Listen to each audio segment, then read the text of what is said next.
Welcome, friend. Let's settle in, slow your breathing. Let the noise of the day drain away like rain sliding off a tiled roof. Imagine a single oil lamp glowing on a desket's flame, steady as a pulsand outside.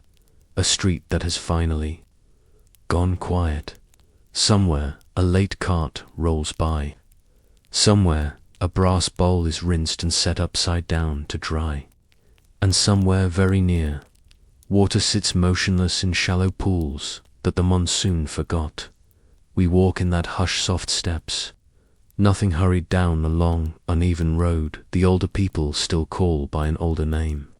It bends between shuttered shop fronts, and the air is heavy with yesterday's smoke and the faint, sweet trace of something that does not belong in lungs. This is the hour when cities let their shoulders drop, when the ledger of the day is closed, whether the numbers balance or not. If you're listening from far away, wrapped in your own night, try to feel the weight of this air, humid and warm, like a shawl that no one asked to wear. Our path narrows. On one side, a printing stall with its letters asleep in trays. On the other, a cellar of brass and tin, the kind of shop where useful things wait decades for a hand that needs them. Above us, balconies lean like eavesdroppers. Behind us, the street we've crossed goes on with its own quiet business. Ahead, the ground dips and stays damp, no matter how long the sun tries to dry it. There's a smell you will learn to read. Hear a note of licorice, of burnt sweetness, of smoke that clings to cloth and skin and the hollows below the eyes. You notice figures along the wall. At first they're only shapes, bundles, shadows, someone sleeping off a long day. You think you hear snoring, and sometimes you do. But if you slow down, if you take the kind of careful breath you take before blowing dust from a page, you start to understand why old shopkeepers here step wide around certain doorways. Some bodies are merely asleep. Some are very deep in a dream they paid for. And some are not dreaming anymore.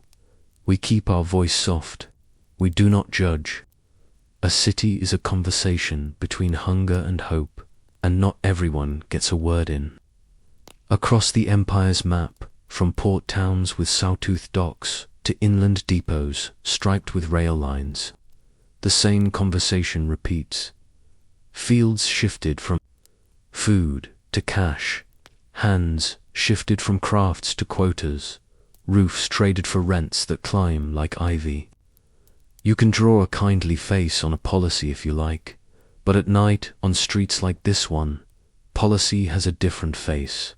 A small roll tucked into a sleeve, a pipe warmed over a wick, a coin held longer than a prayer and then given away.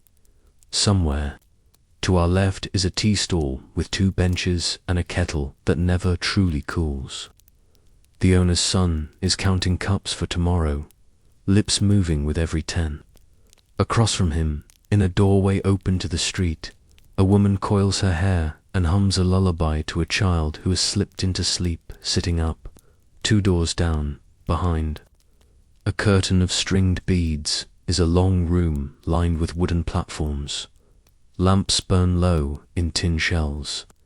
You can smell lamp oil, ashes, and the sweetness that sits in the back of the throat like a memory that will not leave. We don't push the beads aside. We do not need to. Sound comes through like breath through a reed, a cough, a whisper, the soft tap of a pipe on wood. Someone says he will be fine in an hour. Someone else says only another minute. Time inside places like this is not the time of clocks. It is the time of tide pools and fever. People come to forget hunger and go home forgetting the way home. They arrive to rest and wake to find that a day has passed without them, then the season itself. Outside, a cart rattles past carrying clay jars of water with rope handles. It leaves a dark ribbon in the dust. The jars look clean. they are not always clean. A city can be grand at noon, white halls, high windows, a parade of boots and papers, and yet at midnight fold back to its oldest needs: drink, air, warmth, a place to lie one's head, when water is drawn from ditches that run like veins through older neighborhoods, when drains turn to mirrors that hold the sky too long, the city's kindness thins. A sickness walks the alleys, looking for easy doors. A body made soft by smoke does not rise quickly to close them. The men who write the rules live not far away, but their windows face calmer streets. They see a city of railways and ranks, of schedules and stamps, of revenue tallies that add up to a story they like to tell in drawing rooms that stay cool even in May. That story has chapters about civilizing and improving fine words, polished often. It has tables and totals and a column called Opium that is not an evil in the story but a line item. If you follow that line from ledger to river to field, it is easy to forget that it ends in small rooms with low lamps and a roll of paste. That outlasts the rent. Someone on our road moves in the half-sleep of a person almost ready to try again. He sits up, rubs his face as if erasing a slate, rests his elbows on his knees, and studies his palms the way a craftsman studies the grain. Of wood, he was a craftsman once, or a porter, or a clerk whose numbers kept the world upright until the world tilted and slid off his desk. If he stands, he will stand carefully. If he walks, he will aim for a doorway with a cousin behind it and a mat on the floor. Maybe a little girl will call him uncle and hand him a chipped cup of water sweetened with a bit of jaggery. Maybe someone will press a coin into his palm because it is easier to stay kind when you are moving. We pass a shrine tucked into a wall, a niche with a small blue god, 2 marigolds gone brown at the edges, and a clay lamp whose wick burns even tonight. A woman pauses there and touches the wall with 3 fingers. She does not ask for riches, only for a morning that arrives without news of fever. In another street, a boy balances a basket of bread on his head and sings the same 2 bars he always sings. The sound is soft, almost a hum. He will count the loaves twice when he returns. The numbers must agree. If you're listening from a kitchen table in Indiana, from a bus stop in Queens, from a porch that faces a quiet Texas road, the distance is only a map's trick. Cities talk to each other after midnight. Their problems rhyme, their cures do too. Every place has a doorway that is easy to open and hard to leave. Every place has work that once fed pride and now pays in scrip and ache. Every place has ledgers that balance while people do not. We won't stay long. We don't stare. We keep our steps light and our breath even. Far down the road, the sky is a shade lighter, not quite dawn, just the city's first thought of it. In a few hours, rooms will open, brooms will scrape thresholds, blackboards will be chalked with neat letters and big plans. For now, the street holds its breath, and we hold ours with it, counting softly 1, 2, 3 as if counting might steady the world the way a sailor counts between waves. Somewhere a door clicks shut. Somewhere a kettle sighs. Somewhere a ledger waits for a hand that still believes in adding. Sleep is a kind of mercy. Let the lamp burn low. The road will be here in the morning, and so will we, walking it gently, learning how a city remembers and how it forgets. Asterisk tonight, our guide is a bookkeeper with careful hands. He keeps his nails trimmed and his pencil sharp, and he never leaves a page half done. His name could be Aaron or a Pinor, any name that fits neatly on a line. You know the type, takes pride in totals, understands that a city survives on small accuracies, not grand speeches. He believes in cause and effect. He believes that if he can get the numbers right, the story will tell itself honestly. By day, he keeps accounts for a trading house with an English name that sounds like an iron bridge. His ledgers track bales and crates, arrivals and departures, the weight of sugar, the length of cloth, the price of salt in one quarter compared to the next. He pencils his figures, then inks them, then dries the ink with a feathered blot. He has a little ritual for closing a page, a dot, a line, a breath. It calms him. Order is a courtesy in a world that offers less of it each year. At night, in a room with a single window and a cot, no wider than a door, he keeps a different ledger. This one is smaller and stays wrapped in an old scarf under his shirt. The pages smell faintly of the spices he used to sell when his uncle's shop was still open. He began the book as a way to keep his mind tidy. It became something else. The first entries are simple. July 2nd, monsoon late. Prices at the key up for Anna's. 2 men asleep in the brass lane, again one breathing hard, one not. Water stagnant. Near the dye works.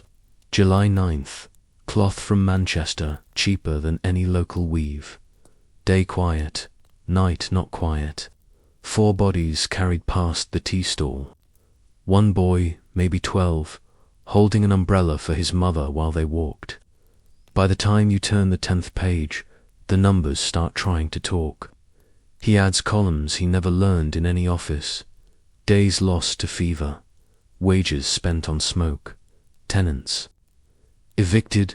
The figures are small and particular this lane, that corner, but they point, like a line of swallows, toward a larger weather. The trading house ledger smiles at imports. The private ledger frowns at their cost. Asterisk. He does not write speeches. He notes, he compares. He writes that in the quarter, when the city's opium revenue rose, the pawn shop on his street took in more wedding bracelets. He writes that cloth prices fell exactly as the queue at the new cash crop office lengthened. He writes that carts leaving the river with jars of water now return with fewer jars, because some are sold on the way to people who cannot wait. There's a line he writes twice, then underlines once. A man who once counted bolts now counts days between his brother's breaths. You meet his brother on page 23, younger by 4 years, quick with his hands, once quicker with his jokes. He repaired watch springs so fine you could balance them on a single hair. Then there was a slow season, a month when customers stopped coming, a month when a back room opened across the alley with a pipe and a promise. A month when tomorrow started arriving too late to be useful. Aronor, Abhind, began bringing home extra rice. He told himself it was temporary. He wrote that word 3 times, then scratched it out. One evening he walks the younger one home. They pass a lamp seller who's carving new wicks. They pass a man whitewashing a wall, though the white is closer to grey. They pass a doctor with sleeves rolled up and a small bottle in his pocket. The doctor's eyes tell you what the bottle cannot fix. Outside their building, 2 girls jump rope with a length of twine. The rhythm is perfect until it's not, and when it's not, they laugh and fix it without complaining. It seems important to write that down, to dot inside. He sets a bowl on the cot and tells a story from when they were boys, walking behind their father through a market so crowded the ground never touched the same foot twice. He says, a pipe cannot carry you back to that street. He says the city wants you awake. His brother half smiles. he eats, he sleeps. In the morning he kneels and promises in a voice you can barely hear. That night he is late. The clerk writes little in those days. The entries shrank to single lines, like notes left on a counter. Rain, fever in the next house, field office. Hiring again, men lined up with papers in their fists, knuckles white. 3 bodies near the old shrine. 2 claimed, 1 not. Brother home Tuesday, Thursday not. He knows numbers are not neutral. He knows columns can be drawn to bless a plan or curse it. He remembers a merchant, years ago, explaining how to read a ledger from the top down like a gentleman or from the bottom up like a shopkeeper. The top-down reading says, revenue steady, imports rising, administration efficient. The bottom-up reading says, bracelets pawned, meals stretched, bodies carried. He adds a margin to his private ledger and writes in it what does not fit in boxes. A mother sitting on a stoop with a cup of water and a spoon. A man counting coins twice and then 3 times before handing them across a counter.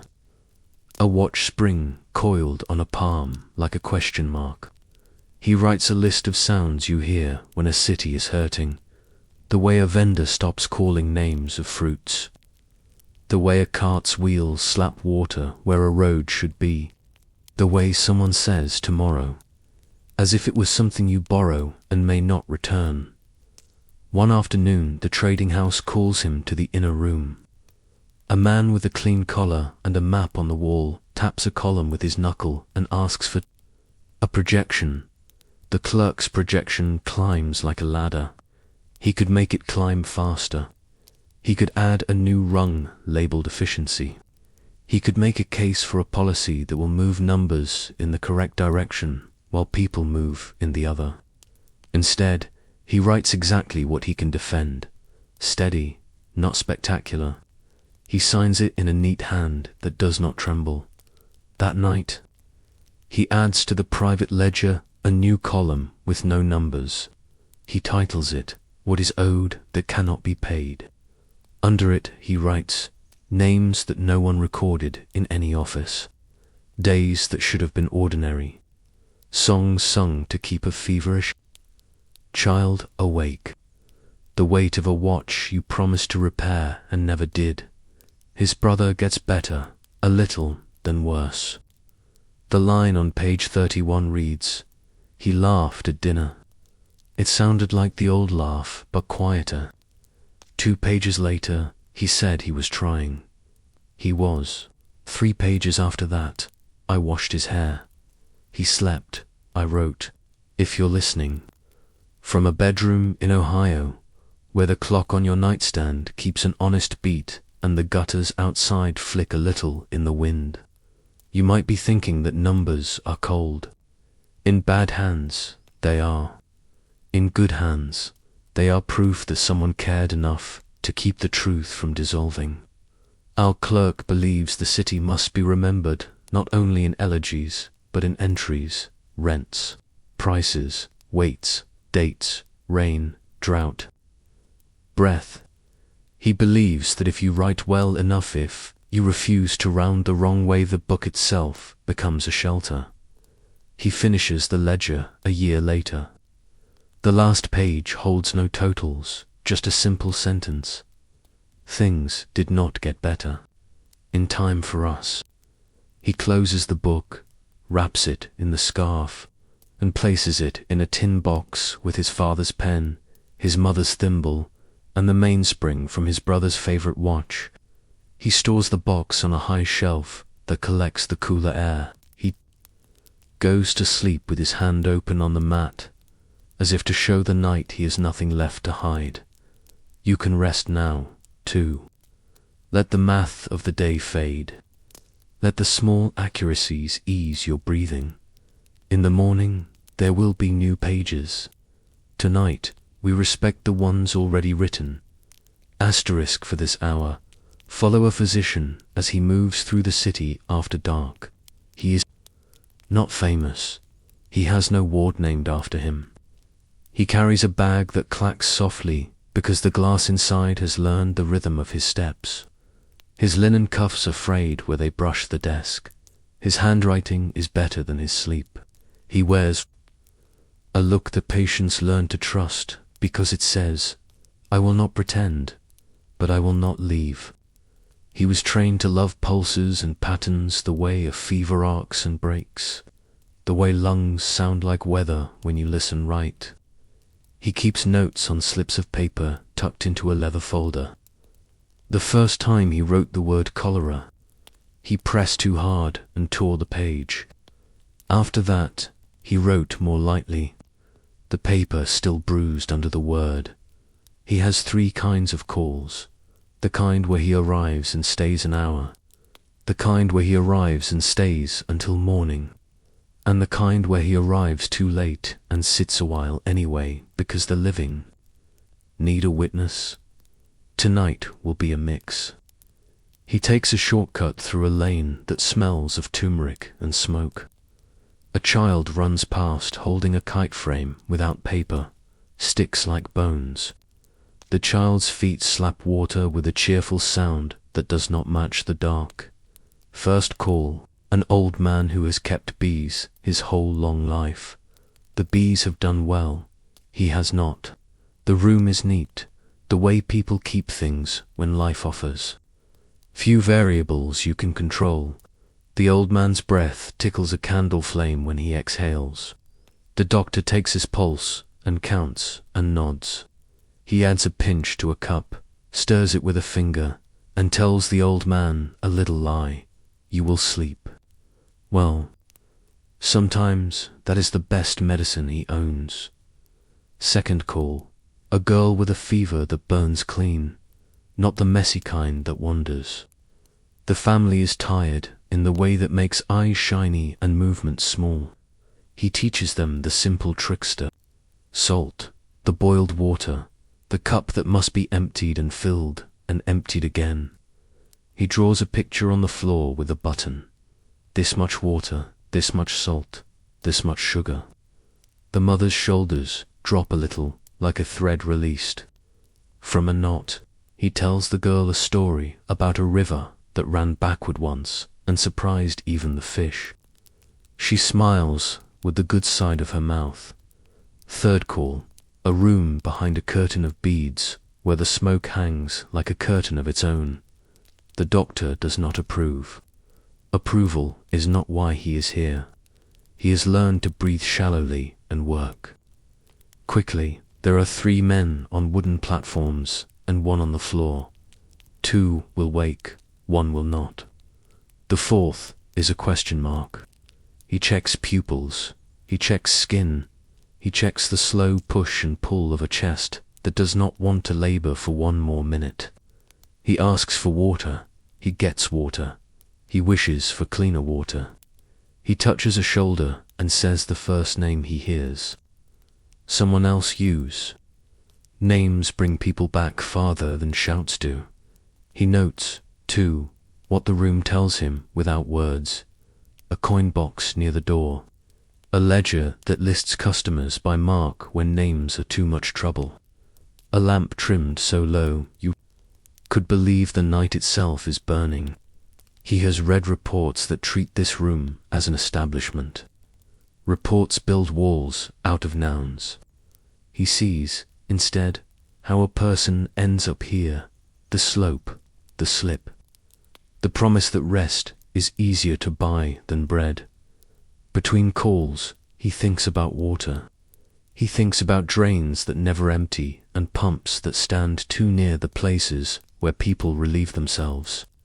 He thinks about a plan he once wrote to route clean water where it's needed most, the way a surgeon routes a new line around a blockage. The plan sits in a folder under a paperweight shaped like a ship. It is a fine paperweight.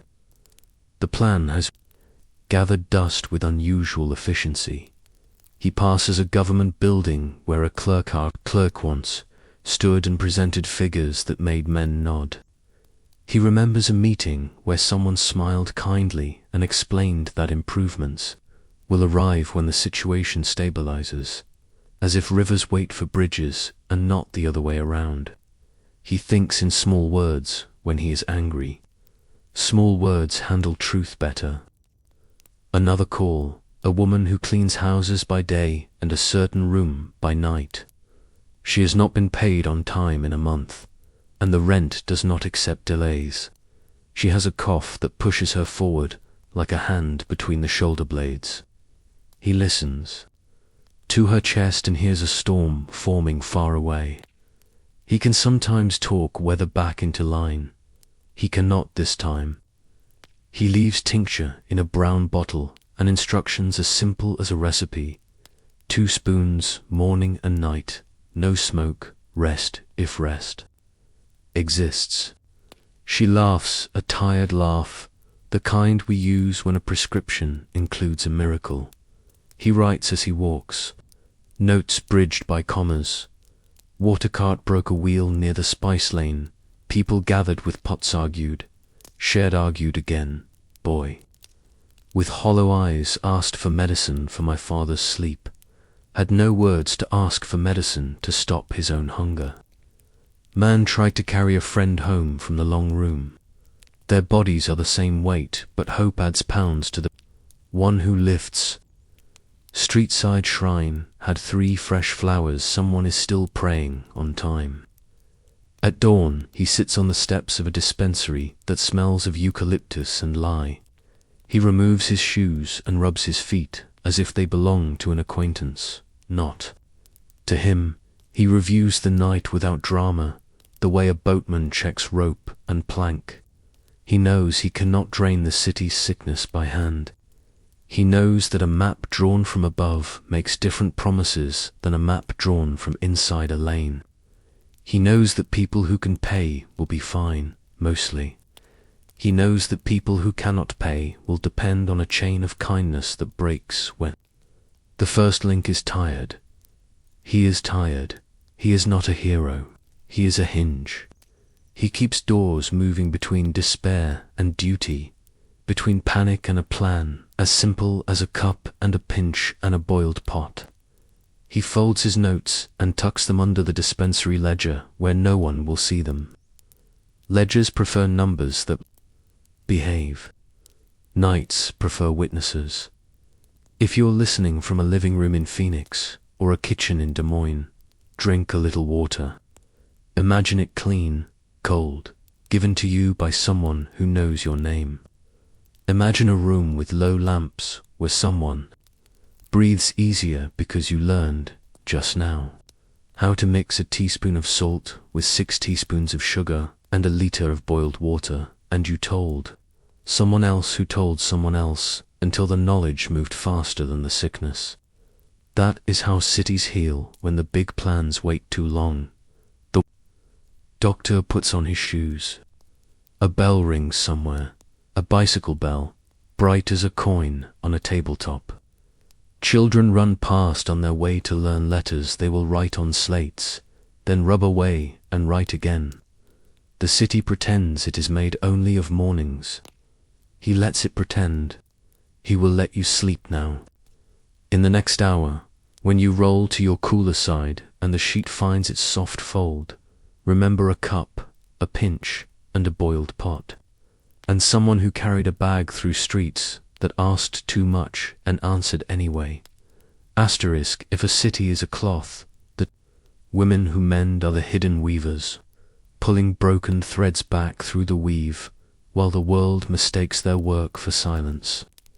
Tonight we sit with them on courtyards tiled in mismatched stone, on stoops the rain forgot to smooth, on floors dusted with chalk to keep needles from escaping. The lamps are low, the stitches are small, the patience is large. Parry keeps her, thimble on a cord around her neck, a bright bead tied beside it so it clicks when she laughs. She learned to sew on flour sacks because cloth must always learn to be useful twice. Lolita threads needles for the older eyes, 6 in a row tucked into the corner of a sari like soldiers who know which battle matters. Baby Sana sleeps on a folded shawl that smells faintly of star anise and soap. The kettle hums without quite boiling. Outside, the lane has quieted to that polite hush cities agree to after midnight. They do not say the word clinic. They do not say the word relief. They say we'll fix it, and then they do. A torn mosquito net becomes a gathered veil that hugs to the frame. A boy's shirt loses its proud rip and keeps its proud buttons. A rice sack becomes a drawstring bag for boiled water bottles. They are not doctors, but they dose the city with prevention, patches tight as drumheads, hems that don't drag through puddles, necklines altered so a feverish child can be cooled without waking. Work travels on foot, so do favors. Early in the week, each woman carries a small Legierno columns, just a list of who needs what in a hand the size of rain. Parry's list: 2 nets, big holes, 1 strap for a water jar, 1 curtain to shade a bed where daylight has been unkind. Lolita's school dress let out. Annika's height arrives before her mother's wage. Apron for a woman who cleans the room behind the bead curtain, sleeve shortened so a clerk can ink without smearing cuff. The lists are promises you can fold. They have a signal system that looks like housekeeping. A length of red thread tied to a door latch means fever here. Send salt, sugar, water, and soft rice. A blue thread means baby arrived. Bring cloth. Yellow means someone is missing, and has been missing since last night, which is a prayer disguised as a thread. No one asked permission to create this code. It appeared the way spring appears first in one yard, then another, until one morning everyone realizes the trees were planning all along. Needles flash, stories move like a fan's soft wind. They speak of prices and recipes and the correct way to wash a wound with boiled water and a clean rag that has met the sun. They speak of a landlord who granted 6 days because the baby had a cough that sounded like someone knocking from inside a wall. They speak of a pawn ticket redeemed with coins gathered in spoonfuls because a brass pot belongs to a kitchen the way a heartbeat belongs to a chest. When talk curves toward rooms with sweet smoke, they keep their voices even. No one says shame.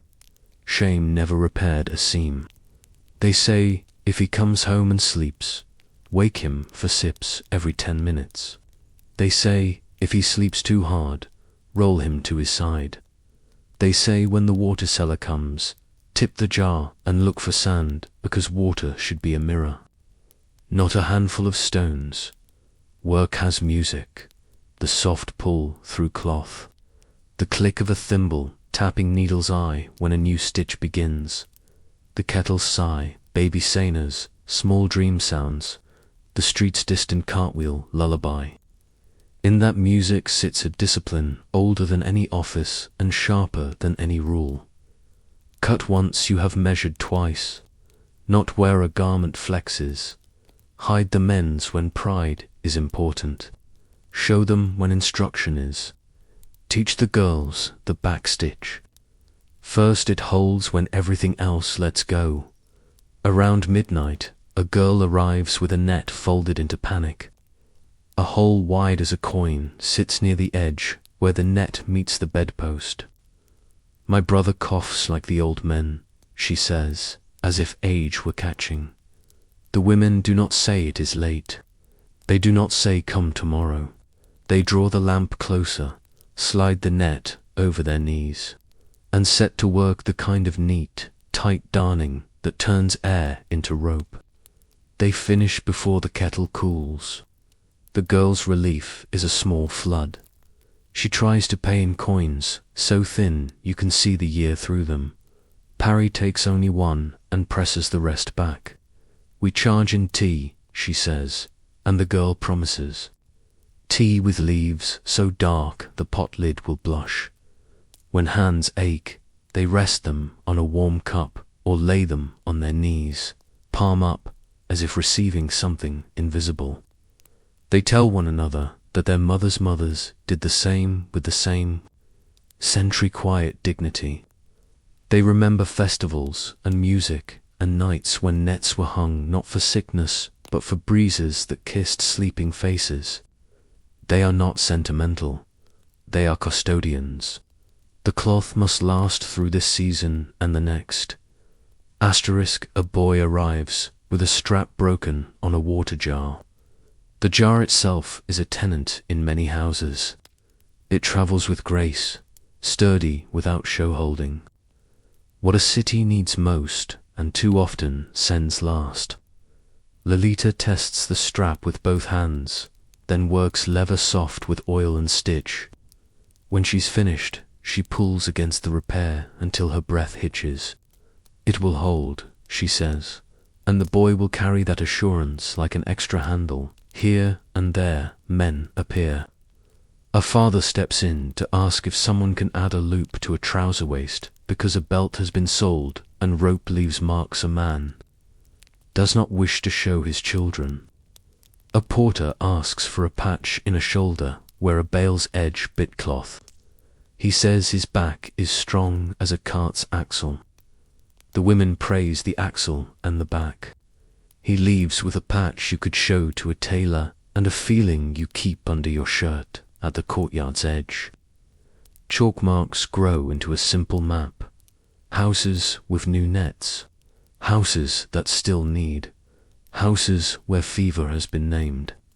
Houses where prayer keeps watch while medicine is slow. The map is not for display. It is a reminder that help has roots like water, and that the roots improve when someone sketched them first with the quiet confidence of people who refuse to be impressed by distance or despair. Asterisk. Toward dawn, they pack their baskets, thread in tins, needles in cloth, nets folded with care so no stitch rubs another raw. They leave a small bundle on the neighbor's step, 2 patched towels, a bar of soap, a note that simply reads, boil. Cool, sip. The note might as well say love. In practice, it does. If you're listening from a sofa in Portland, from a porch in Savannah, from a dorm room where a desk lamp makes its own little moon, you know these women by other names. The aunt who fixed your hem before a job interview. The neighbor who left soup when you had the flu. The friend who brings a toolkit and a smile that implies, of course, cities brag about monuments. They survive on menders. In the arithmetic of care, small sums repeated nightly outrun grand. Plans that miss their morning appointments. The day will wake soon. The menders will sleep with their hands open, fingers relaxed, as if they have been holding a rope the rest of us could not see and have set it down only for an hour. When they dream, the thread runs easily and never tangles.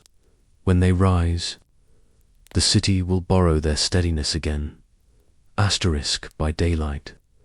A city looks no obliterate streets, named buildings. A confidence traced in chalk on a blackboard by someone with a yardstick. By night, the city reverts to its first language, water. It remembers every ditch, every old canal, every half-buried drain, every place where a road is nothing but a hardened promise. To understand why some neighborhoods cough and others recover, you must speak to the water, meet the map maker who walks with a carpenter's pencil behind his ear. He's not the kind who names squares after governors. He's the kind who squats by a puddle and writes an essay with his eyes. His name could be Dutta or Desmond, or something that sits well in the mouth when you're asking a serious question. And hoping for a practical answer, he carries a roll of paper soft as cloth from being unrolled, re-rolled, and argued over. His office is a table under a window that frames a slice of sky where birds draw geometry. On the wall hangs the official map, crisp, orderly, a little smug. On his table lies the other map, stained with tea, nicked by compass points, weighted by a stone he picked up from the riverbank the day the tide receded farther than anyone remembered. On this second map, the thick black lines of boulevards are quiet, the thin blue lines of drains sing. He walks at dawn because drains confess early. He notes where water lingers and where it vanishes with a pleased sound. He runs a fingertip along the lip of a public pump and tastes for metal, for mud, for a ghost of the river's breath where there should be none. He keeps a tiny vial in his pocket and labels it with a code the officials never ask to learn. NW4 means Northwest Quarter. 4th lane, pump beside the banyan, child with kite. If you're gentle with your notes, people will be gentle with their answers. Data has a theory he keeps like a coin hidden under his tongue. Sickness follows the memory of water. Not just where water is today, but where it once was and was not forgiven for leaving. A filled-in pond under a schoolyard. A covered drain under a row of shops.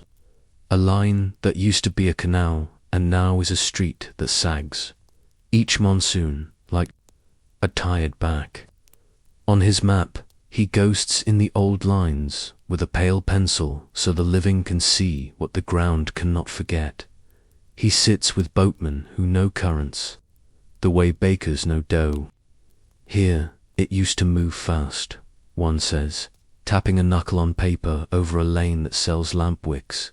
Then it slowed where the new road sits, and now it sulks.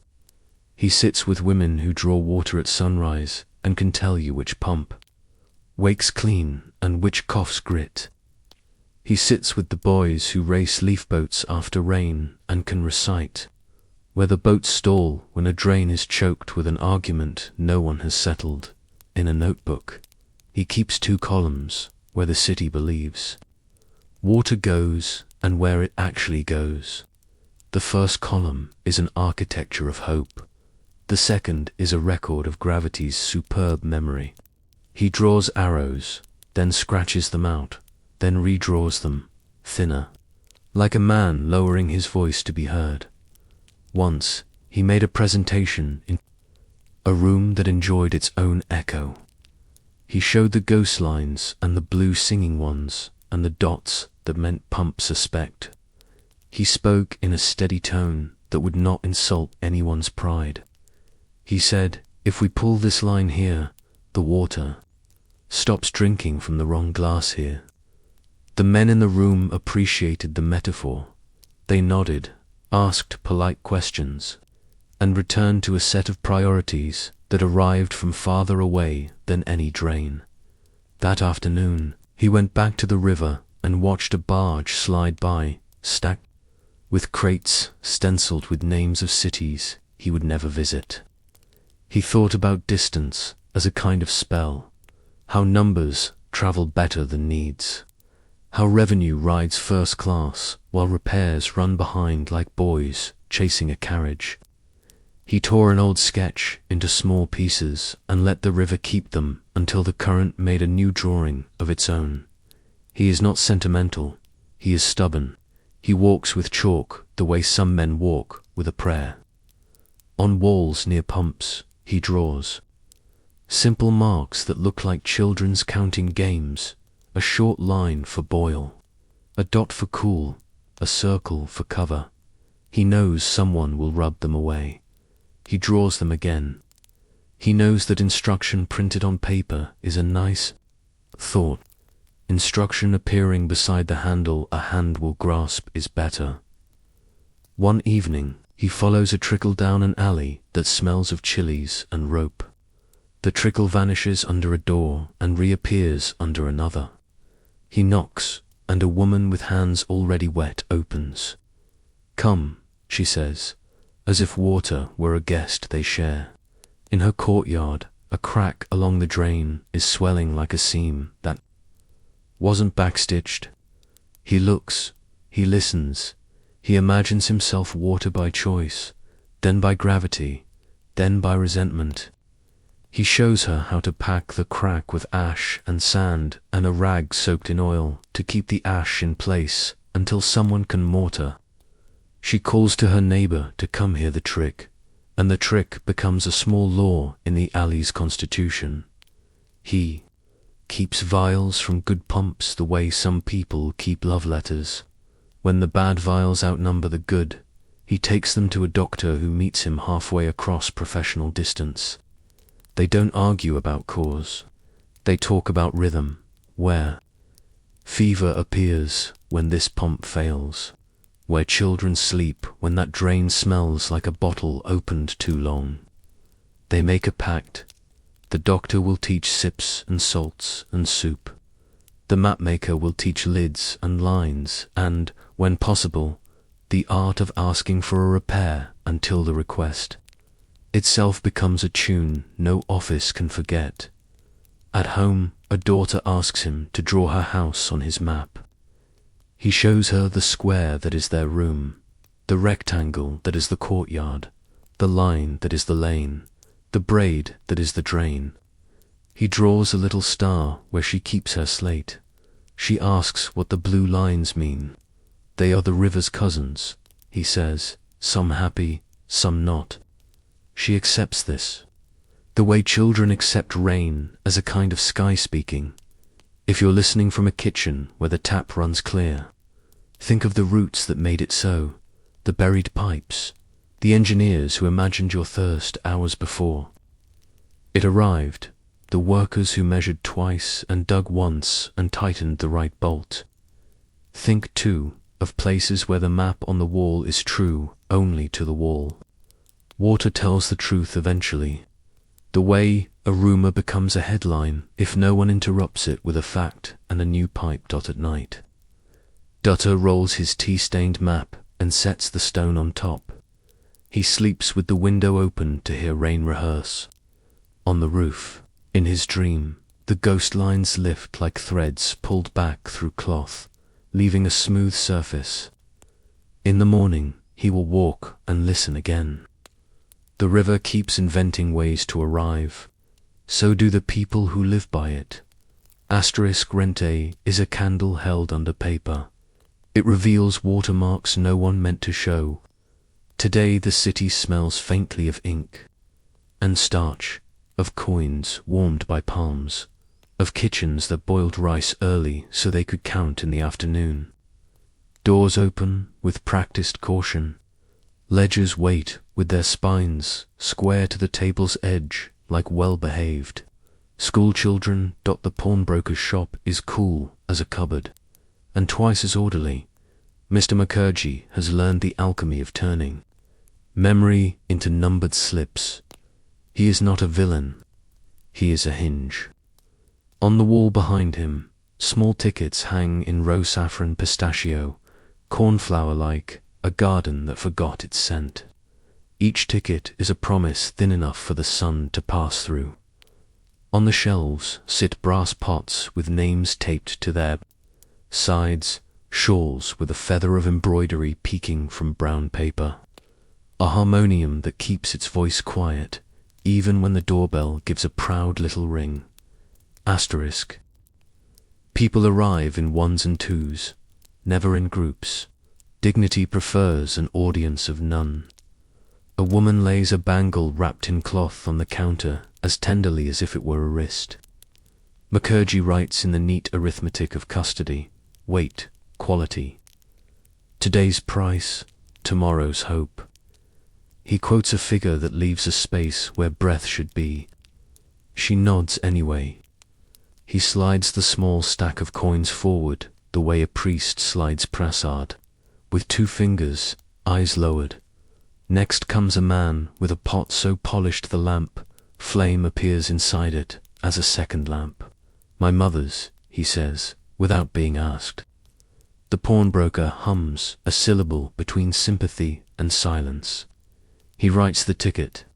He ties it to a string threaded through a hole at the top so it won't misplace itself in the thick noon. 30 days, he says.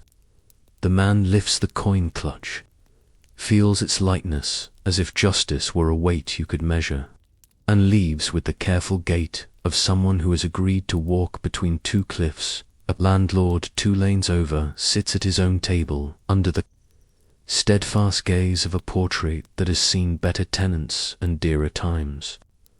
He is not cruel. He is tethered. Behind him, a ledger lists the money he owes a man who wears better cloth. Before him, a queue lists the money owed to him by people who do not wear shoes indoors because they need their soles later. He grants grace days when he can. Some months he cannot. While the city curses landlord, his own books whisper a quieter accusation, interest. He knows their names, not just their apartment numbers. He has carried sacks up those stairs. When a mother went into labor, he has fetched a doctor who asked no fee beyond a glass of water and a chair to sit on when the floor would have been kinder. Today he must ask a man with carpenter's hands to sign a line the man does not wish to see. He makes tea he does not drink. He uses a pen that scratches like conscience.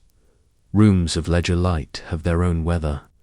In the pawn shop, the air is cool, but the back of your neck grows warm as if the past were breathing there. In the landlord's front room, the light slants through a bamboo screen and makes prison bars on a ledger that insists it is a book. In both places, numbers pretend to be neutral. People know better. They wear their best shirts to argue with arithmetic, then remember that numbers don't change their tone for anyone and lower their voices. Not all the news is grave. A girl marches in with a ticket held like a banner and claims a shawl her mother pawned in March when the baby's cough 8 coins faster than rent did. She unfolds the shawl, presses her face into the embroidery that smells first of paper and then of winter evenings that were kind. For a moment, the shop is a living room. Mukherjee writes, redeemed with a flourish he saves for this use. The word redeems him too. A clerk from the trading house appears with a watch to pawn.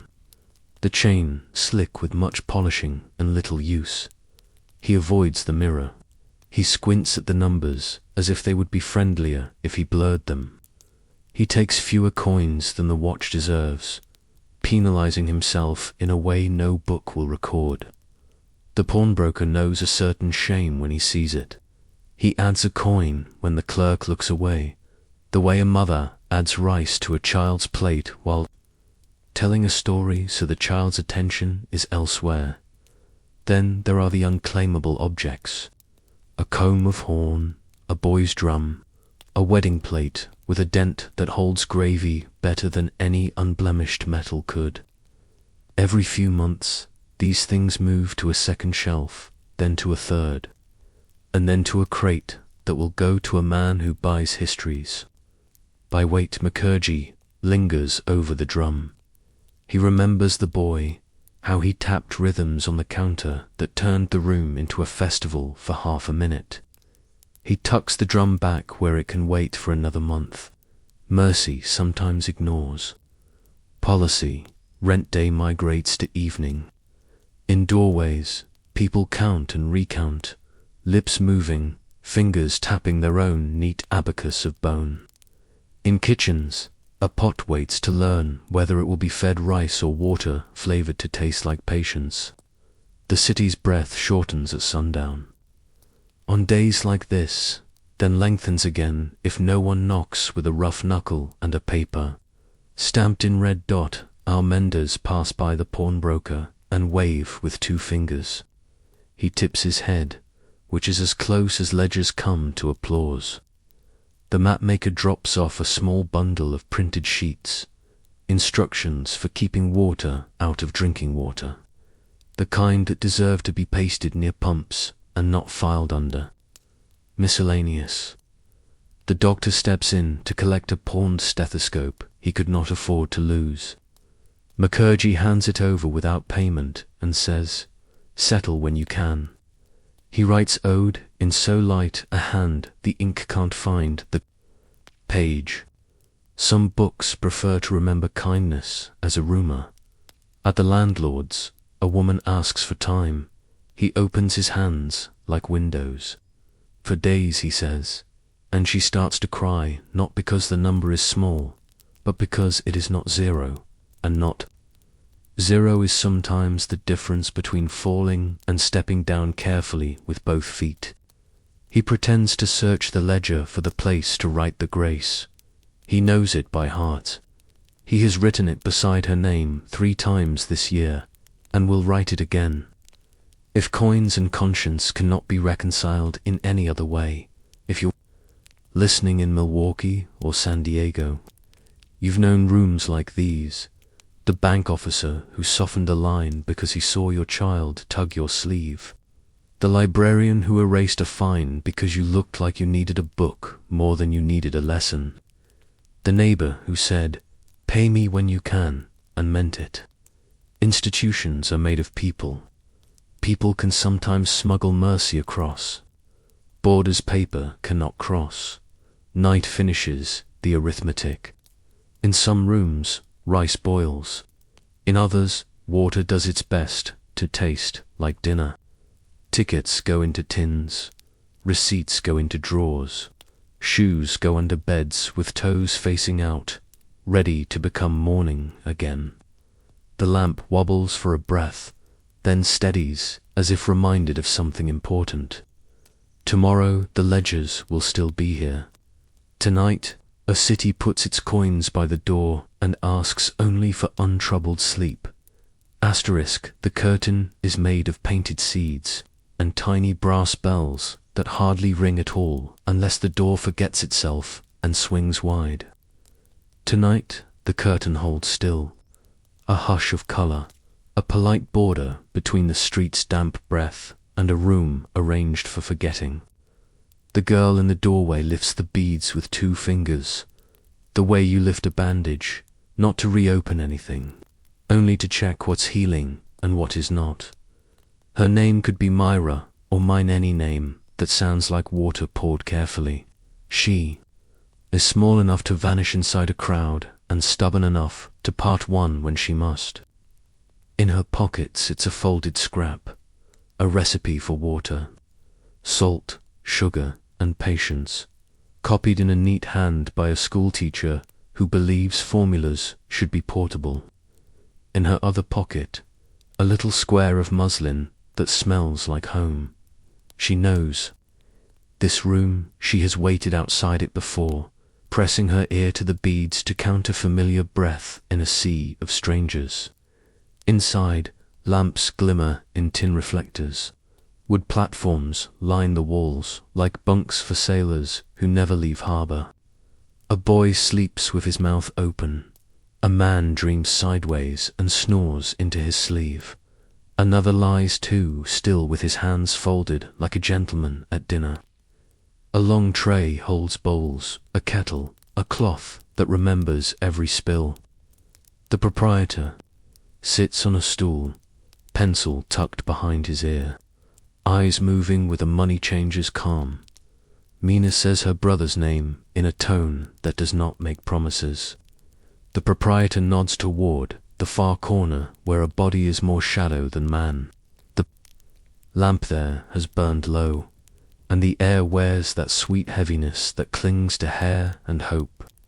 She crosses the room the way a person crosses a rope bridge steady, choosing planks that look polite. She kneels and says the name again. The body moves an inch, then 2, then remembers her, not in words, but in the small release at the edge.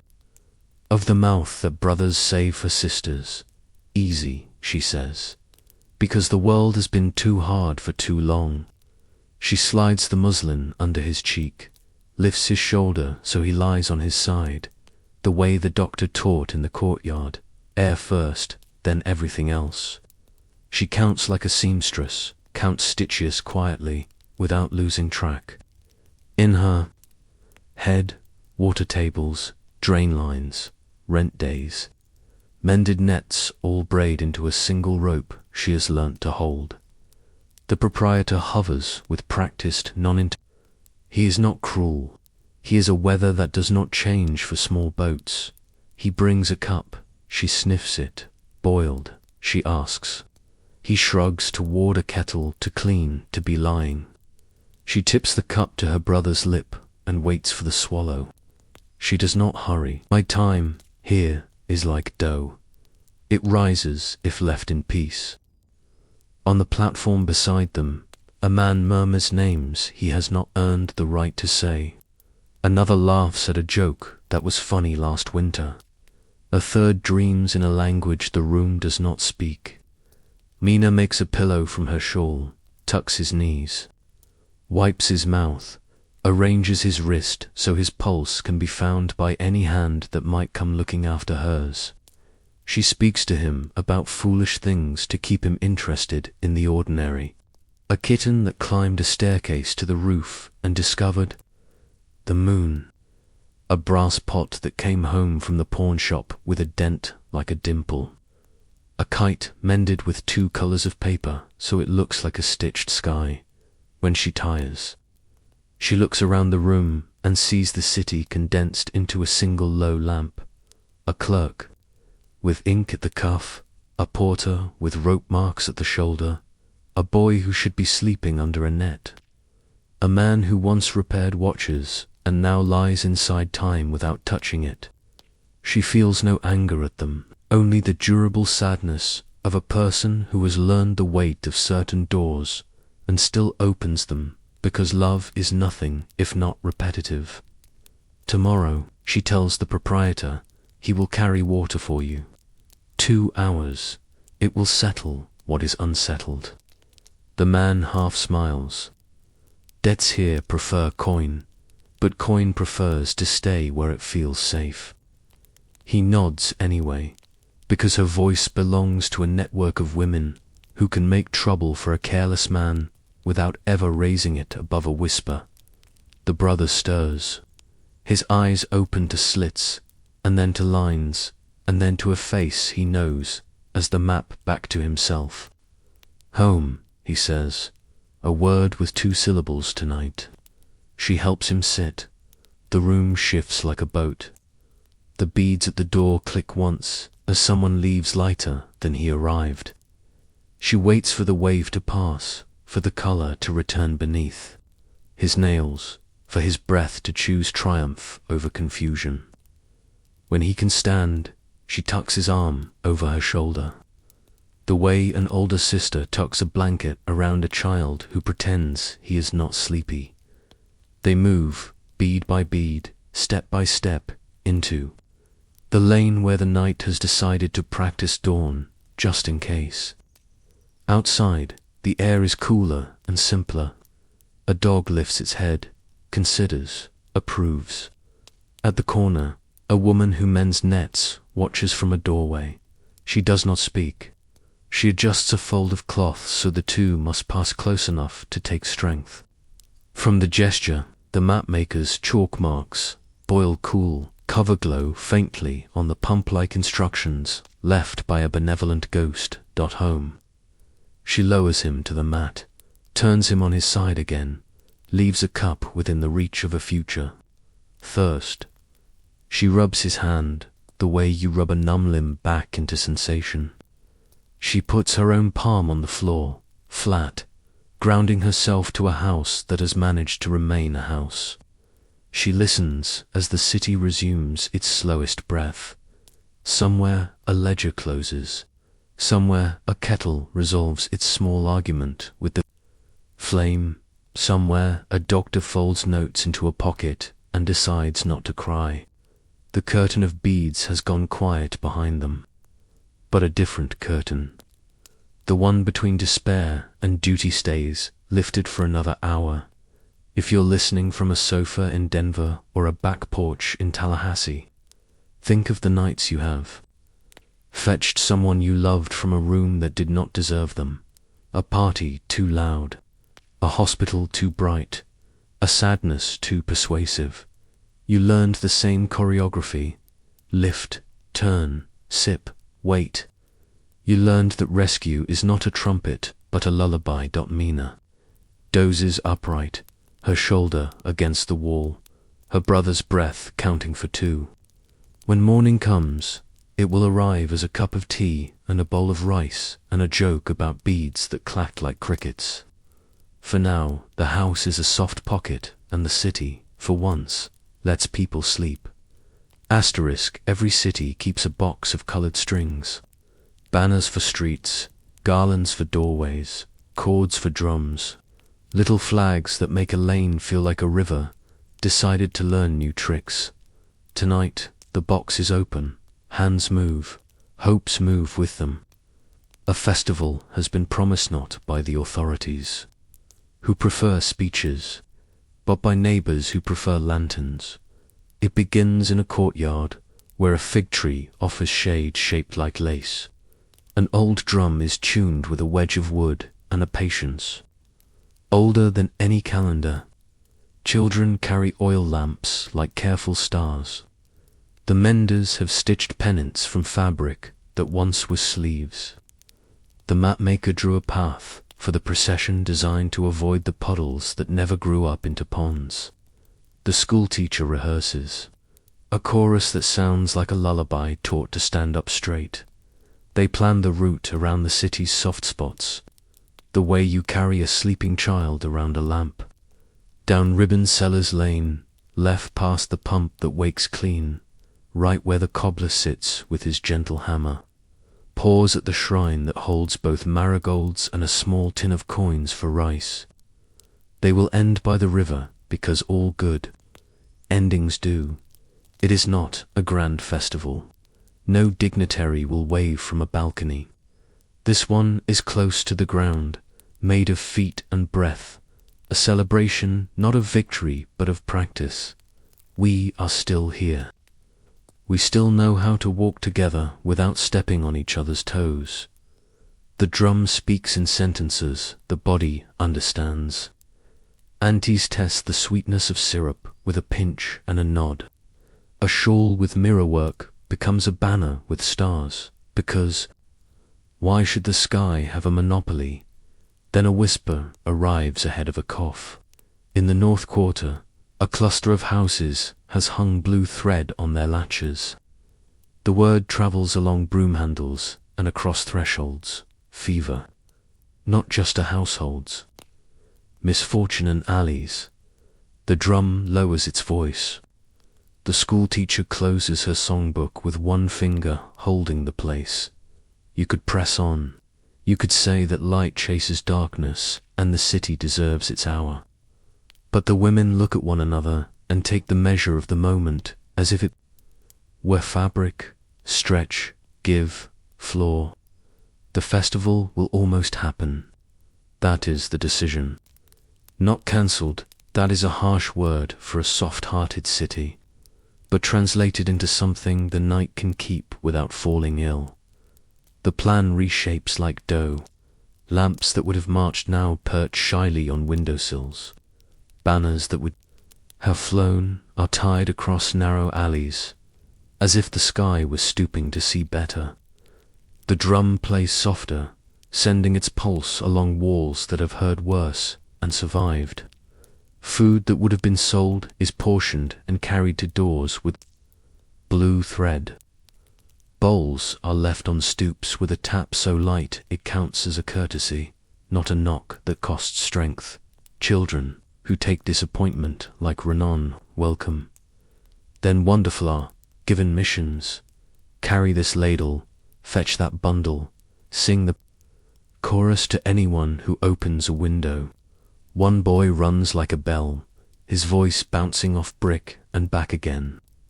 Two girls braid extra thread into nets and say, for luck, with a seriousness that shames luck into doing its job. The mapmaker makes himself useful with chalk and sleeves rolled up. He marks a line at a drain that sulks when overworked and shows a shopkeeper how to lift the flagstones an inch so water can find the quicker way. He draws circles around pumps that should rest tonight, lines pointing to the ones that can shoulder the work.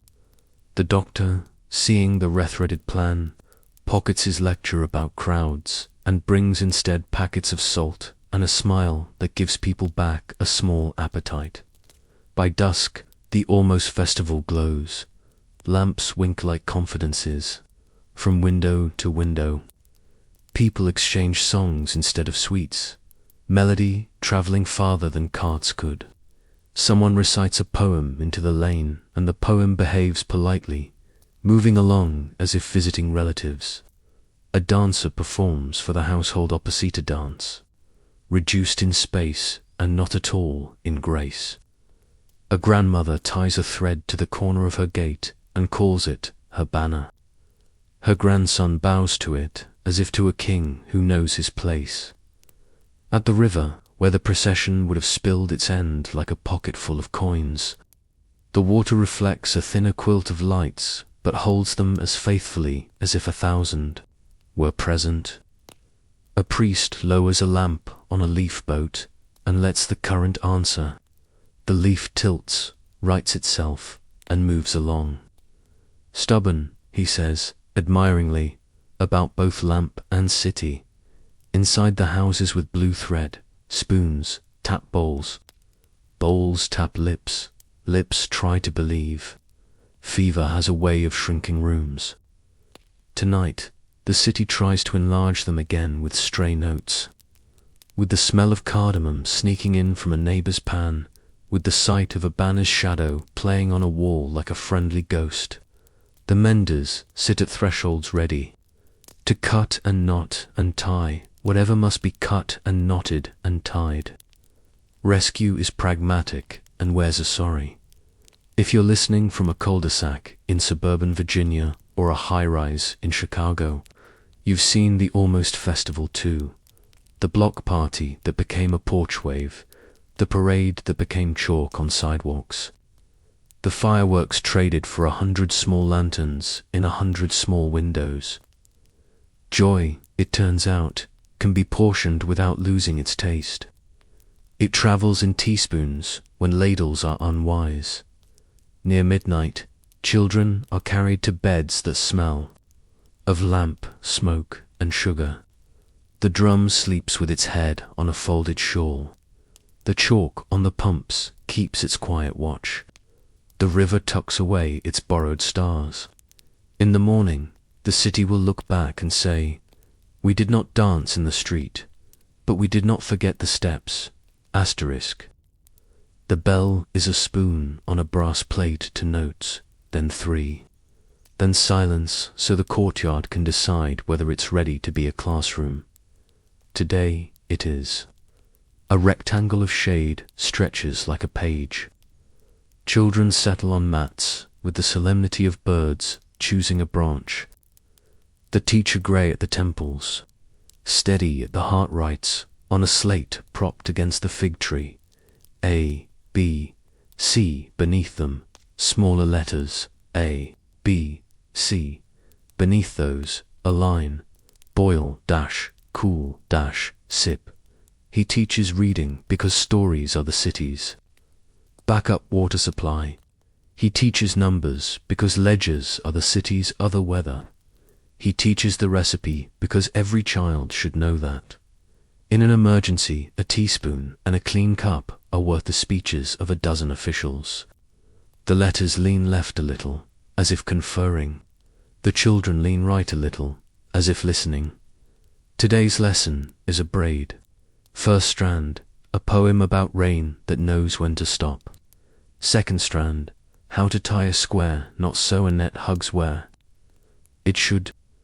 Third strand, the map of the lane sketched with chalk pump here, drain there. The good well where the mango seller washes the fruit before he brags about it. The teacher's chalk makes a soft sound like footfalls on a careful path. Guests visit because this school believes in cross-pollination. The mender from part 4 brings a basket of scraps and teaches the backstitch. Small, even, forward then a step back that makes the whole stronger. She says, which turns out to be a definition of history as well as sewing. The mapmaker arrives with vials clinking and asks the children to be detectives, which water smells like a coin. which like a cloud, which like a story you don't believe. The doctor kneels to their height and shows them a pulse, counting aloud until counting turns into a game. He leaves each child with a paper packet that might someday turn dread into tea. They learn the alphabet as a set of tools.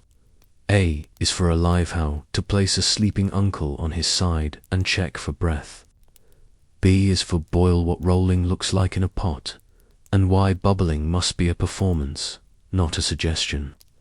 C is for cover, the lid on the jar, the net over the bed, the mouth on the cup to keep dust from doing its worst.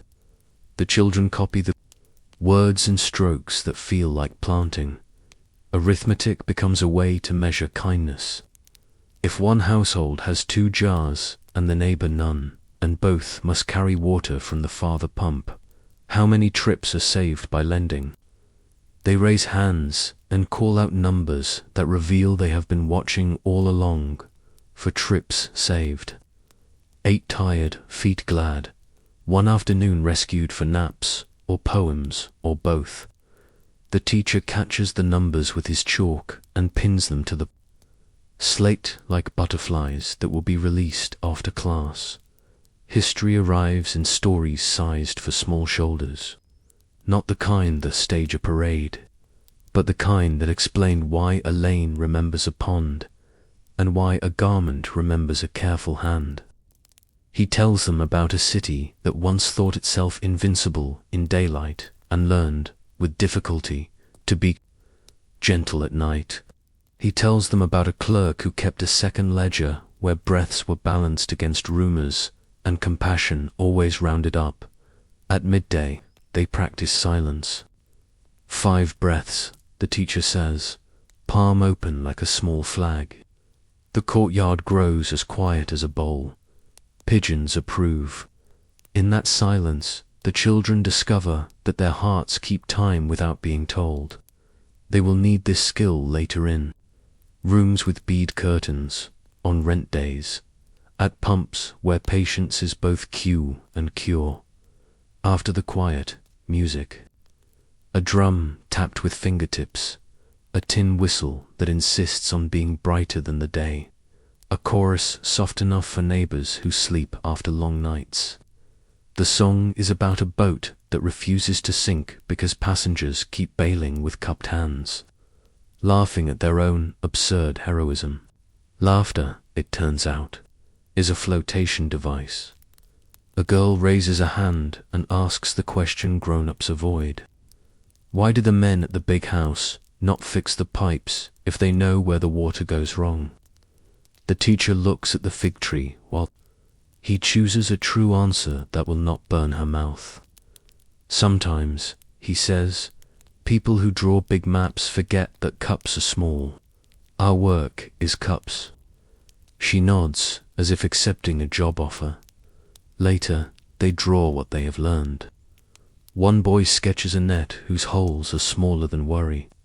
A girl draws a house with a banner of blue thread tied on the latch, then adds a second blue thread on the neighbor's latch and a dotted line between them that means friendship walks here. Another child draws a pump labeled good with a smile that has teeth.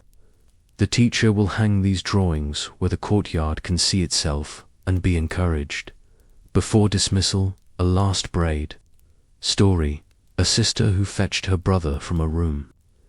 That made forgetting easy and remembering hard. Skill, how to lift a sleeping head without scaring the neck. Science, why a pinch of salt wakes a belly to water faster than water alone. The children practice on dolls made from folded cloth and millet. The courtyard watches, proud.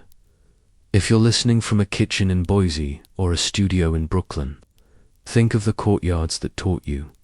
A grandmother's porch, a library, corner, a neighbor's garage where someone explained how to change a tire and you felt the world tilt a little toward competence. Schools with walls are wonderful.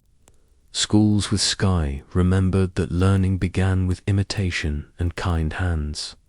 The bell spoon on brass calls the day complete. Children scatter like commas returning to their sentences. The teacher wipes the slate and leaves boil coolsip where it is, a homework the courtyard assigns to itself. He sits a minute longer, not to rest, but to admire how knowledge can be folded small and tucked into pockets beside. Muslin square and pencil stub and still unfold to cover a city when evening asks for it. Asterisk before the sun discovers its reflection. On the water, the river is already busy rehearsing light. Ropes creak, pulleys clear their throats. Gulls write rude opinions on the air and then go looking for breakfast that doesn't belong to them. The docks smell of salt and rope oil, of wet wood and cargo that promises profit to people whose boots will never touch these planks. There is a ship in the roadstead that wears speed like a medal, long, lean, its masts sharpening the dawn. Its name sounds like a paragraph from a distant newspaper. On deck, men move with the rhythm of a story they have told so many times, it no longer needs words coil, heave, belay, lift, swing, set. Below, hold after hold lists its quiet inventory, chests banded in iron, crates stenciled with cities that are convinced they are the center of the map, bales wrapped tight enough to outlast the weather and a little human folly. Besides, on the quay, a foreman checks a manifest that pretends to omniscience. It knows weights to the last pound. It knows dates that sound honest even when they are guesses.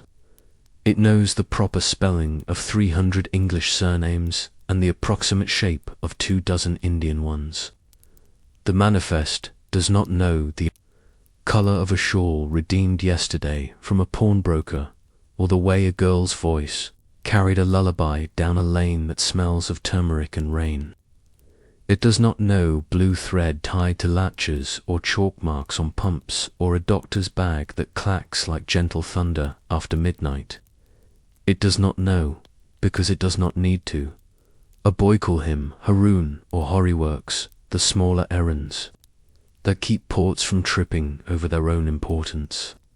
He carries messages folded so tightly they could be seeds. He collects a tin cup left behind by a sailor who thanked him in a language that tastes like salt and beer. He knows which water jars are generous and which are stingy with their measure. He has learned to step where tar has been kind to boards and to avoid the slat that says not today with a sly spring. The foreman's pencil ticks like a metronome. Wool, finished. Cotton, loaded. Tea, accounted. There is another line. A discreet euphemism that travels well. Medicine. The men moving those chests do not ask questions. Work is its own question and its own answer. The river does not confess either. It accepts without comment. That is its genius and its guilt. Ships are good at distance. They are less good at memory. They pass a city and learn only the shape of its shoreline. From the anchorage, the city looks orderlier, fan of streets, a white bite of buildings near the water, a soft blur where trees insist on their rights. The ship does not see a bead curtain lifted by a small hand. It does not see a mender's thimble click a soft rhythm against a needle's eye. It does not see a map maker smiling at a vial that smells like cloud instead of coin. It does not see, but it suspects a story because every port hums with one. A customs man in a coat that fits better in winter walks. The pier with the unhurried confidence of someone whose signature has the weight of a small weather system. He likes neat lines. He does not like surprises. Surprises do not respect schedules. He examines a crate, taps it as if addressing a student, nods to a colleague, and moves on. His ledger will show a day accomplished. It will not show where he leaned on a rail and watched the river pretend not to know what it carries. Downriver, smaller boats work like bees. They ferry sacks and jars and people's chances. On one of them sits a woman with a bundle that might be laundry and might be a net and might be all the breath left to a household until Friday. She rides low because the boat rides low. The boat rides low because the tide's mind is on other things. The oarsman keeps time the way a drummer keeps peace. From the ship's deck, a sailor adjusting a brace sees a scrap of colour along the bank. Pennants strung across an alley that decided to celebrate almost enough. He thinks for a second of his own street in a port that smells of coal and fish and baking bread. He feels something like homesickness, but not exactly. He is borrowing a foreign homesickness for a minute, the way you borrow a coat in a sudden rain. Then the wind snaps the sail and the thought snaps shut. At the far end of the quay, a warehouse glows cool in the dim. Inside, ledgers rest on stands like hymnals. A clerk, perhaps our clerk, takes a manifest and copies it into a local tongue, and then back into the language the ship prefers. No meaning is lost in translation that the ledger mind's losing. He eats a piece of flatbread between columns, chews slowly, and thinks of a mainspring coiled in a tin on a shelf he can picture, better than his own face. His handwriting is beautiful and unthanked. Haroon carries a message that says pay at delivery in 3 languages, and in the 4th, the one of eyebrows and shrug, it says, "We'll see." He stops at a pump, the mapmaker marked good, and cups a little water into his palm and rubs it on his neck, where sweat collects like pennies. He has learned to be suspicious of mirrors on the ground. It is not always sky that looks back, but this pump behaves like a friend. He pours a little onto the step for luck. Luck considers. Luck approves. The ship's mate walks the deck with a list of stores: biscuit, salt, beef, water, lime juice, that pretends not to be medicine until it saves a mouth from forgetting how to hold a tooth. He glances at the city and sees children running, and assumes their game and their hunger are the same thing, and he is not entirely wrong. He sees a bell ring in a courtyard and assumes a meal, not a lesson, and he is not entirely right. He rolls the chart for the pilot and tells the captain the tide is turning favorable. Favorable for whom is a question charts defer. When the sun finally stands up properly, the dock comes dressed for daylight. Color arrives where function had the stage. A woman in a sari, the color of ripe mango, walks with a stride that tells the world she is late for something worthwhile. A man coils rope with a flourish because it is morning, and he refuses to let fatigue borrow the day's first impression. A child carries a stack of tin plates and clinks them on purpose because music is cheap and audience is free. The ship readies for a slow departure that will look like grace to a casual eye. There is a moment always when the gangway lifts and the distance begins to grow even though no one has moved yet. In that moment, the city and the ship regard one another like strangers at a train window, polite, curious, uninterested in a conversation that would take more time than the schedule allows. The ship will leave with a hold full of items that will arrive as commodities and arguments elsewhere. The city will remain with rooms where lamps burn low and women mend nets and doctors measure pulses with a patience no chart can record. If you're listening from a coastline in Maine or a lake shore in Michigan, you know the way water can make 2 places feel neighborly and foreign in the same breath. You know ships that pass and don't see, and you know the docks that wave anyway, because greeting is its own kind of dignity. The world moves on rope and rumor. We keep our own little keys tidy, so that when the world returns, it finds us intact. By noon, the ship is a triangle of white, and will soon be a memory disguised as a cloud. The foreman signs off the morning. The customs man retires his frown. Haroon carries one last note to a door with blue thread and leaves it under the mat because rest should not be interrupted even by news. The river keeps the day in its pocket and hums something that might be approval and might be appetite.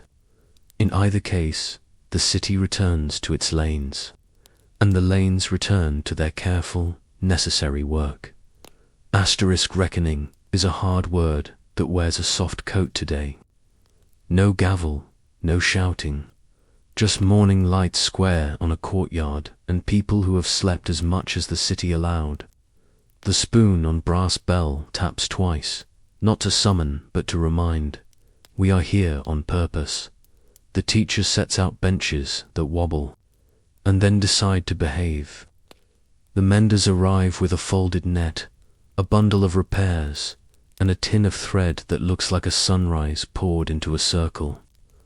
The map-maker unrolls his patient map and weighs it with the river stone that keeps the past from curling. The doctor comes with a bag lighter than he wishes it were, and a list of names he carries in his mouth, like prayers. The pawnbroker appears in a clean shirt, hands empty, because today he wants to hold nothing but conversation. The landlord comes with a ledger whose corners have learned humility. Mina comes with her brother, both of them walking a fraction, more upright than last week, because sorrow also heals, slowly, where tenderness insists. No officials, not because they are unwelcome, but because they would change the temperature of the morning. This is not a protest. It is a plan. The menders lay out the net and show where the knots held and where they loosened. Here, Parry says, tapping. A corner is where a night of sleep did more work than our best hands. So we must buy more nights. The landlord nods and hears the sentence inside the sentence. The mapmaker points to a vein of blue that keeps misbehaving. He sketches a quick detour with the side of his pencil. If we lift 3 stones and lower 2, he says, the water will forget the wrong story and remember the right one. He writes the names of the stones by a sweetmaker's door, under the barrow of the man who sharpens knives, beside the drain that sings badly in the rain. The names turn engineering into errands, which is the only way engineering ever changes a day.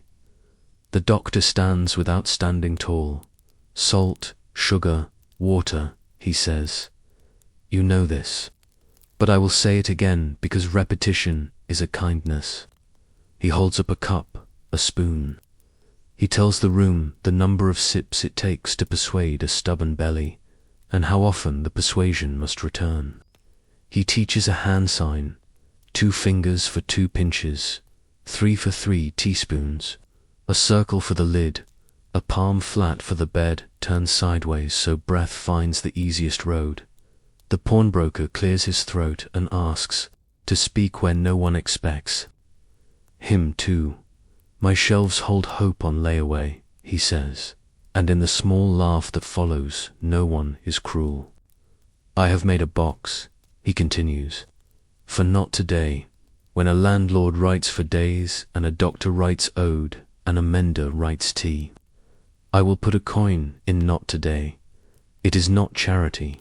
It is interest paid back to a neighborhood that has covered my risks since I opened my door.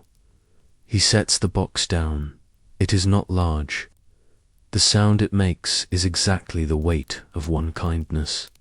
The landlord breathes through his nose the way a man does before he crosses a narrow bridge. I will match the box, he says. Some months, fully. Some months, not. But enough for a handful of not-todays that will keep rooms from ceasing to be rooms.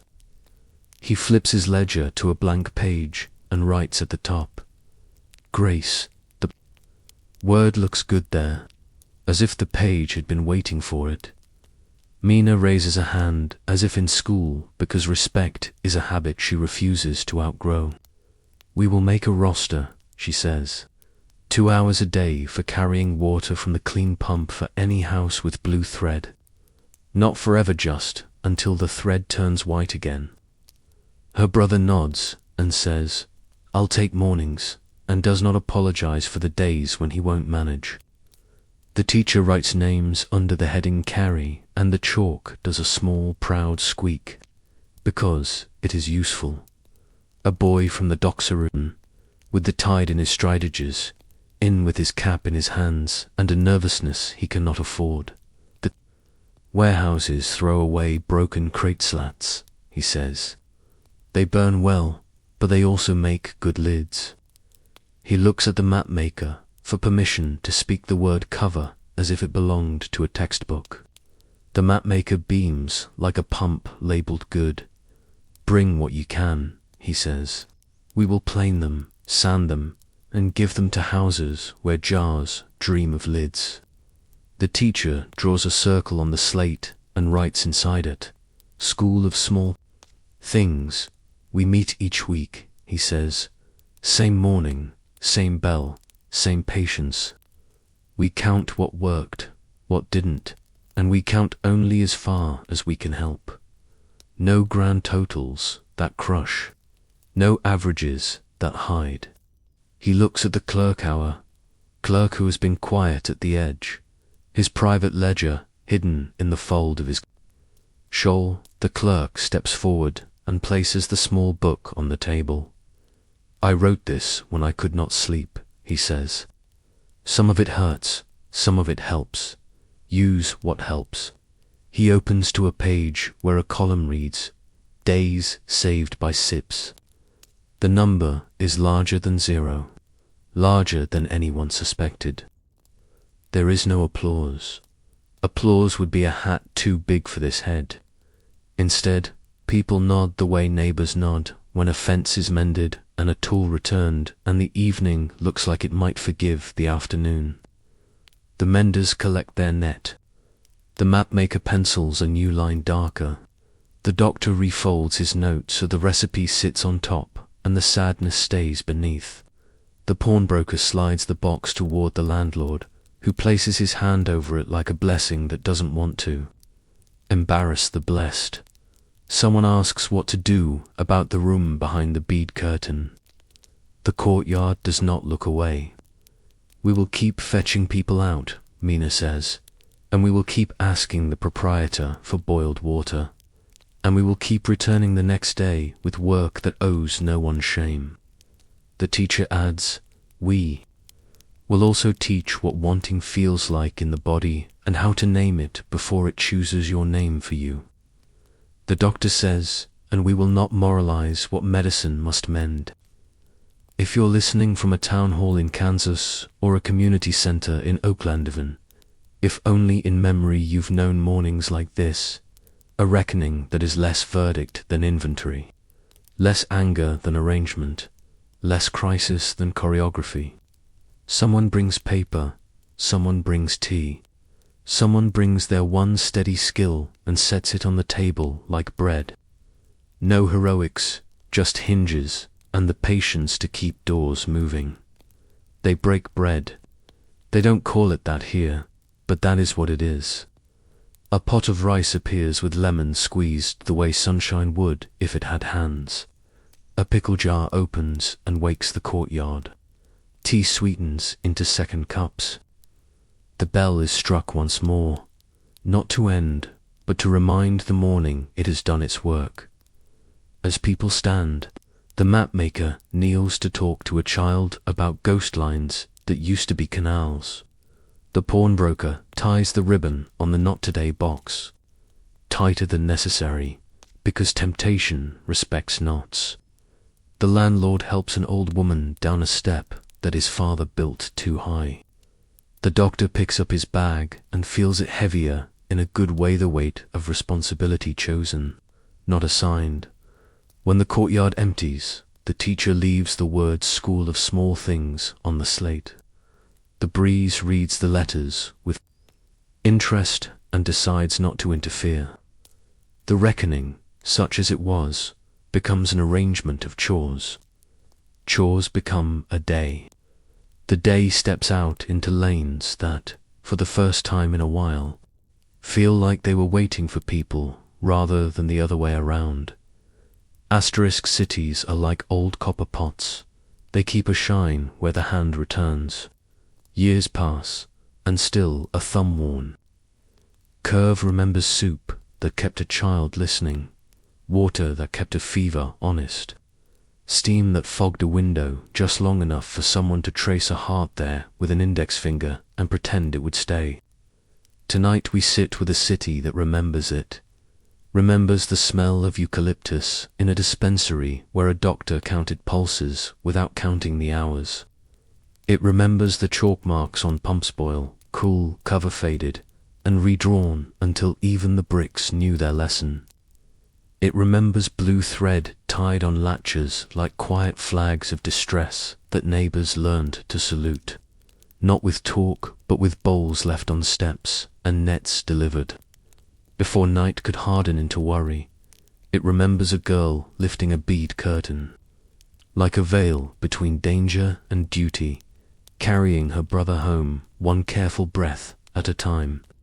It remembers a clerk who closed one ledger each evening and opened another that recorded debts clocks do not see. It remembers a map rolled so many times. It learned to recover from being mistaken. Vials labeled with codes that smelled of clouds or coins. A stone from a riverbank that kept plans honest by its simple weight. It remembers a festival that almost happened, and how the almost was its own kind of joy lanterns, stationed at windows like patient sentries. Songs traded balcony to balcony, sweets rerouted to blue thread doors, and a drum that slept on a folded shawl with dignity intact. It remembers children learning to tie knots that held not only nets but neighborhoods. How the alphabet turned into a first aid kit. How a spoon on a brass plate could make a bell that called not to gather but to care.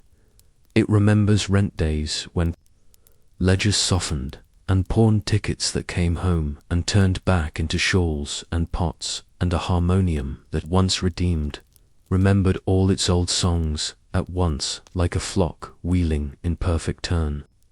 It remembers the box labeled not today, and how a coin added in secrecy grew into a public mourning where a landlord wrote, grace in a hand that surprised itself with how good it felt. It remembers the docks at dawn, the way ropes speak when stretched, the way ships write temporary names on the river and then leave, the way distance behaves like a magician, misdirecting us with lines and weights while quietly removing stories from the stage. It remembers forgiving the ships there, ignorance because forgiveness is cheaper than hatred and buys more sleep. The city also remembers losses without turning them into spears. It remembers rooms where lamps burned low and breaths burned lower, lanes where water forgot which glass it should drink from, nights when a mender's hands could not outpace a fever's arithmetic. It remembers names the wind has stolen and will not return. It keeps their syllables in places grief can visit without getting lost. In a bend of the river where offerings sometimes pause, in the echo under a stone bridge that sounds like a second heartbeat, in a courtyard where a fig tree throws shade shaped like wisdom, memory changes its tense. Children who learned double quotes, boil dash cool dash sip, became teenagers who could mix a solution by feel in the dark, and then adults who taught it the way lullabies are taught, softly, repetitively, until the song seems to sing itself. The boy from the docks learned to plane crate slats into lids and now works at a shop that makes them on purpose, with edges that don't splinter and a price that admits reality. The girl from the bead curtain teaches at the courtyard school. When she speaks, even the pigeons agree to learn. The mapmaker's ghost lines inspired someone with a degree and a stamp to put drains where the city had been insisting they belonged all along. The official plan arrived 2 years late and 3 pages thick, but when the ground opened, It opened along the pencil paths he had worn thin with hope. He kept the river stone on his table anyway, because even completed plans like to be reminded of gravity's manners. The menders became a guild of sorts, not the old kind with feathers and seals, but a circle with needles and rules. No shaming, no charging for net repairs, no leaving a blue thread door unvisited after sunset.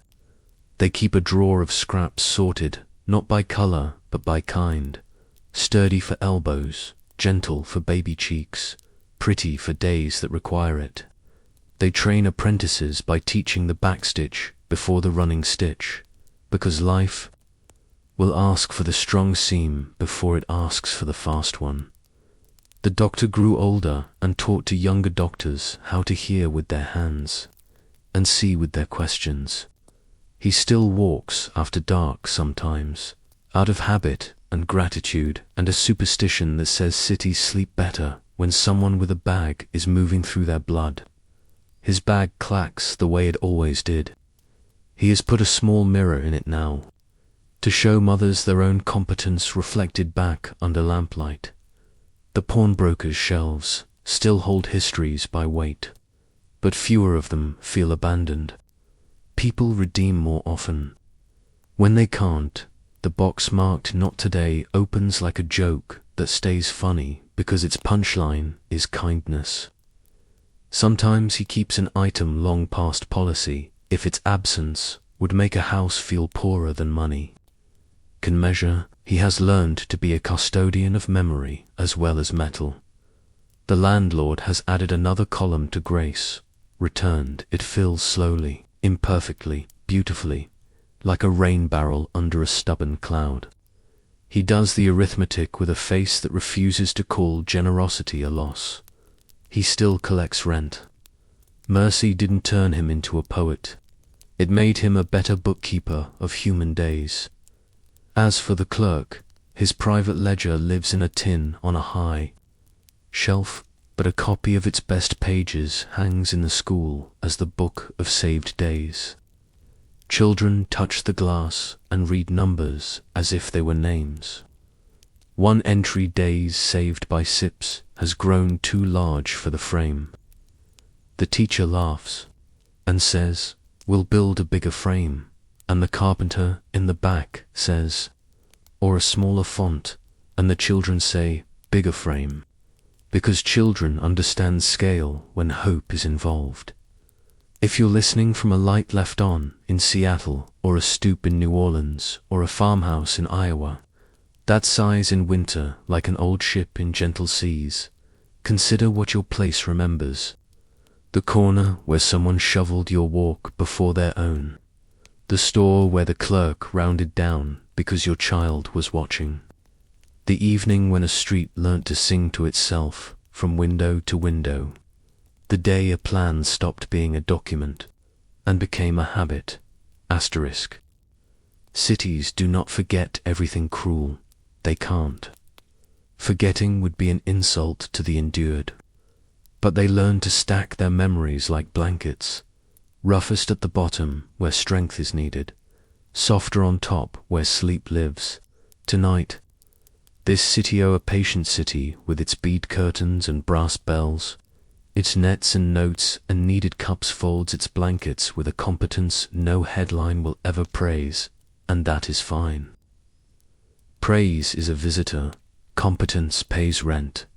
The lamp burns low, the spoon is quiet against the plate. Outside, the river rehearses the first bright line of morning somewhere out of sight. In the last comfortable minute before sleep, imagine a ledger, where every small mercy is entered with neat care, every borrowed hour returned with thanks, every name written correctly.